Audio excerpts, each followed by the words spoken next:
3 वक़्त कुरान पढ़ना मना है। अगर पढ़ेंगे तो सवाब की बजाय गुनाह होगा। सुबह के वक्त कुरान पढ़ने वाले इस बात को ज़रूर सुने। क्या आपको पता है कि ये 3 औक़ात कौन से हैं?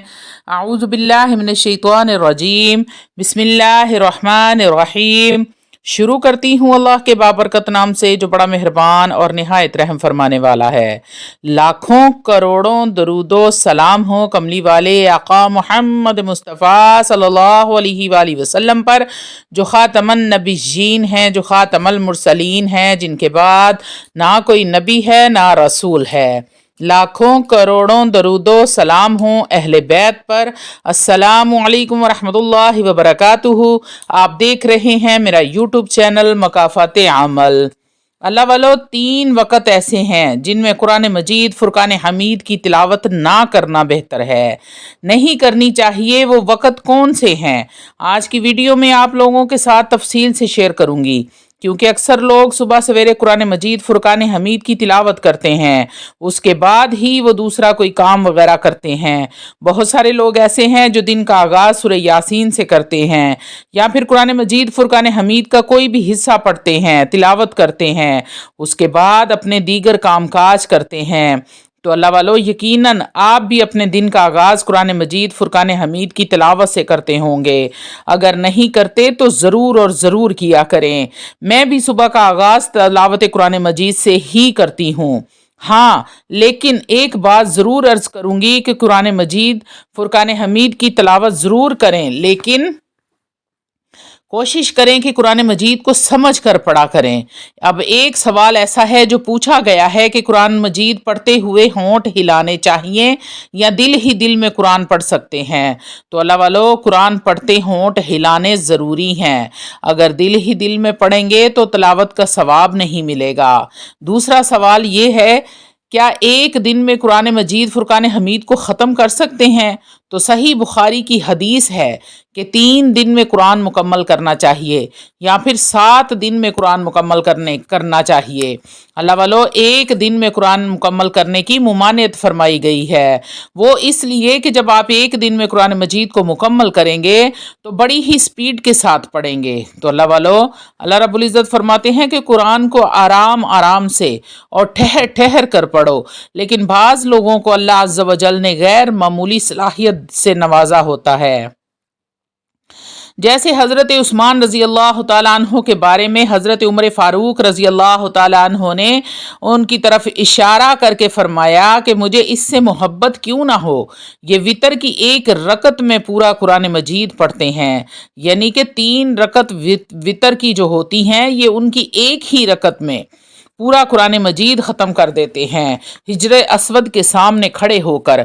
तो बाज़ लोगों को अल्लाह ने गैर मामूली सलाहियत बख्शी होती है, तो एक रात में भी कुरान मुकम्मल कर लेते हैं। तो उन लोगों के लिए हदीस नहीं है। आम लोगों के लिए यही हुक्म है कि इतनी स्पीड में कुरान ना पढ़ा करें, समझ समझ कर पढ़ा करें, रुक रुक कर, ठहर ठहर कर पढ़ा करें। अल्लाह वालों, कुरान को समझ कर पढ़ा करें ताकि आपको पता चले कि आप क्या पढ़ रहे हैं। कुरान का तलफ़ुज़ ख़राब ना करें, कुरान को आहिस्ता आहिस्ता पढ़ें। अल्लाह वालों, बाज़ लोग इतनी तेज़ी के साथ पढ़ते हैं कि उनको समझ ही नहीं आ रही होती कि वो क्या कर रहे हैं क्या नहीं। आखिरी सवाल है कि कौन से 3 वक़्त हैं जिनमें कुरान मजीद को पढ़ना मकरूह है, सवाब की बजाय गुनाह मिलेगा। 3 मकरूह वक्त सुबह, पहला जो वक्त है सुबह तलुए आफ्ताब का, यानी कि जब सूरज तलू होता है, 15 से 20 मिनट का सूरज के निकलने का जो वक्त है, ये मकरूह वक्त है। इसमें तिलावत कुरान मजीद फुरकान हमीद ना की जाए। इस तरह दूसरा जो वक़्त है वो ज़वाल का वक़्त है, यानी जिस वक्त सूरज बिल्कुल सर के ऊपर सीधा हो, ना दाएं की जानिब हो ना बाएं की जानिब हो, बिल्कुल सर के ऊपर सीधा हो, तो उस वक़्त कुरान मजीद की तिलावत ना करना बेहतर है, क्योंकि ज़वाल का वक्त होता है। अल्लाह वालों, एक बात जो बहुत सारे लोगों को गलत फहमी है, आज उनकी ये गलत फहमी मैं दूर करना चाहती हूँ कि रात को भी ज़वाल का वक्त होता है। लोग ये समझते हैं जैसे दिन के 12 बजे ज़वाल का वक्त होता है, ऐसे ही रात को भी 12 बजे ज़वाल का वक्त होता है। तो अल्लाह वालों, रात के किसी पहर भी نہ 12 بجے، نہ 1 بجے، نہ ساری رات میں کسی بھی وقت زوال کا کوئی وقت نہیں ہوتا۔ زوال کا وقت صرف دن میں ہی ہوتا ہے۔ تو اس طرح قرآن پاک کی تلاوت نہ کرنا بہتر ہے۔ اور تیسرا وقت ہے غروب آفتاب کا۔ اللہ والو، غروب آفتاب کا وقت جب سورج ڈوب رہا ہوتا ہے، سورج ڈوبنے سے 15-20 منٹ پہلے جو وقت ہوتا ہے اس میں تلاوت قرآن پاک نہ کرنا بہتر ہے۔ تو اللہ والو، ویڈیو میں آگے بڑھنے سے پہلے آپ لوگوں سے چھوٹی سی التماس ہے کہ ویڈیو کو مکمل دیکھیں۔ ہو سکتا ہے کہ آپ کے کسی ایک مسئلے کا حل، کسی ایک پریشانی کا حل، کوئی ایک ایسی مصیبت، حاجت، دلی مراد پوری ہو جائے جو سالوں سے پوری نہیں ہو رہی تھی۔ اگر ایسا ہو جاتا ہے تو یقین کریں کہ میرا ویڈیو بنانے کا مقصد پورا ہو جاتا ہے۔ روحانی اجازت کے لیے چینل کو سبسکرائب کر لیں، کومنٹ میں سبحان اللہ لکھ دیں، آپ کو عمل کی اجازت اسی وقت مل جائے گی۔ تو اللہ والو، تو سورج غروب ہونے سے 15-20 منٹ پہلے کا جو وقت ہوتا ہے اس میں تلاوت قرآن پاک نہ کرنا بہتر ہے۔ تو یہ 3 وقت ایسے ہیں جن میں قرآن پاک کی تلاوت نہ کرنا بہتر ہے۔ ہاں اللہ والو، آپ دیگر اذکار کر سکتے ہیں، جیسے آپ درود شریف پڑھ سکتے ہیں، آپ کلمہ شریف پڑھ سکتے ہیں، آپ اور تسبیحات کر سکتے ہیں اور اذکار کر سکتے ہیں، یہ بہتر ہے بلکہ افضل ہے، لیکن قرآن پاک کی تلاوت نہیں کر سکتے۔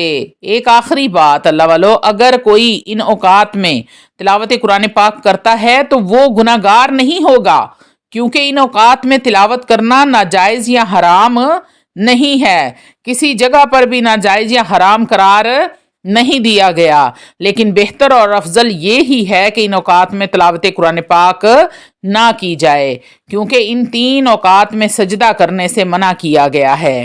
سجدہ یا تو نماز کا ہوتا ہے، یا سجدہ شکر ہوتا ہے، یا سجدہ تلاوت ہوتا ہے۔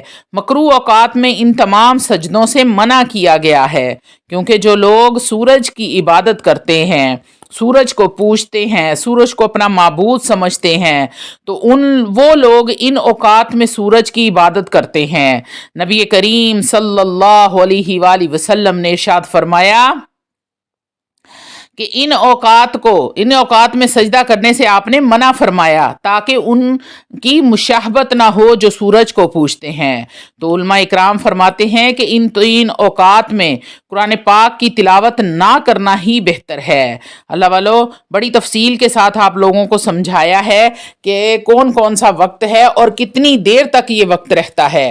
صبح طلوع آفتاب سے 15-20 منٹ کا وقت جو ہوتا ہے، شام کو غروب آفتاب کا جو 15 سے 20 منٹ پہلے کا وقت ہوتا ہے، اور دوپہر کو جو 12 بجے آپ کا زوال کا ٹائم شروع ہوتا ہے اس وقت، یہ 3 وقت جو ایسے ہیں جن میں آپ تلاوت قرآن مجید فرقان حمید نہیں کر سکتے۔ اگر پھر بھی آپ کے ذہن میں کوئی سوال ہے تو آپ کومنٹ میں لکھ کر پوچھ سکتے ہیں، میں اسی وقت اس کا آپ کو رپلائی دوں گی تاکہ آپ کی کوئی غلطی نہ رہے۔ تو اللہ والو، امید کرتی ہوں کہ آپ سمجھ گئے ہوں گے۔ اللہ رب العزت ہم سب کو صحیح معنوں میں دین اسلام کی سمجھ اور بوجھ عطا فرمائے، آمین یا رب العالمین۔